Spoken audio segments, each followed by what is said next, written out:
We are closely following Donald Trump's visit to China for what is a much anticipated high-stakes summit with his counterpart, Xi Jinping.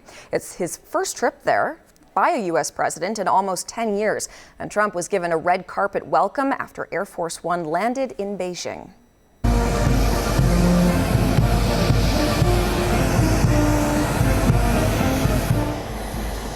The leaders of the world's two largest economies are meeting for a two-day summit, one that has the rest of the world watching closely. Issues on the agenda are likely to include the war on Iran, trade tensions, and Taiwan. For many observers, the fact the summit is taking place at all is seen as a breakthrough in U.S. China relations. The CBC's Willie Lowry is tracking Trump's visit for us from Washington. He joins us now live with more. So, Willie, good morning. Let's start with the president's arrival. What did we see?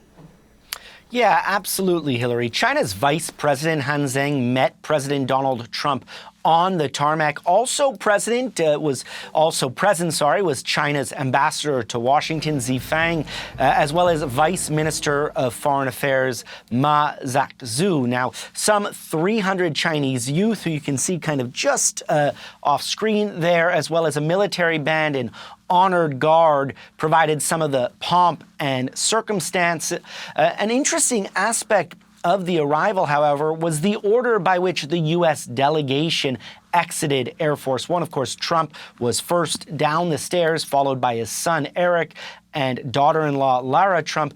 Elon Musk, however, was next up before several cabinet members, including Marco Rubio and Pete Hegseth. NVIDIA's CEO Jensen Huang followed them, which shows you just how important the economy and technology will likely be in the coming days during the president's visit to Beijing. So, Willie, what are the critical issues for Trump over the next few days during this summit? Yeah, so China is unquestionably America's biggest rival on the international stage at this point, and relations, quite frankly, have been tense. This visit is part of a broader effort at resetting the relationship by the Trump administration. Trump has spoken, quite frankly, glowingly of his Chinese counterpart, Xi Jinping. Just yesterday, he spoke to reporters before flying off to China, saying how close the two were. Let's take a brief listen to that exchange. Well, I think, number one, we're going to have a long talk about it. He's been a friend of mine. He's been somebody that we get along with. And I think you're going to see that good things are going to happen. This is going to be a very exciting trip. A lot of good things are going to happen. Trump's mission over the coming days has been scaled back somewhat because of the Iran war, which is likely to be a major talking point between the two leaders. But Trump will really try to focus on trade and technology. As I mentioned, he's joined on this trip by essentially a who's who of American business and tech leaders, including Elon Musk and Apple's Tim Cook. And the trip, as well as the relationship between the U.S. and China, has really been spearheaded by Treasury Secretary Scott Bessent. And that's a departure from the normal kind of circumstances. Normally, the relationship is spearheaded and led by Secretary of State and National Security Advisor. In this case, that's the same person, of course, Marco Rubio. But that really speaks to the fact that the economy and trade are going to be front and center again over the coming days.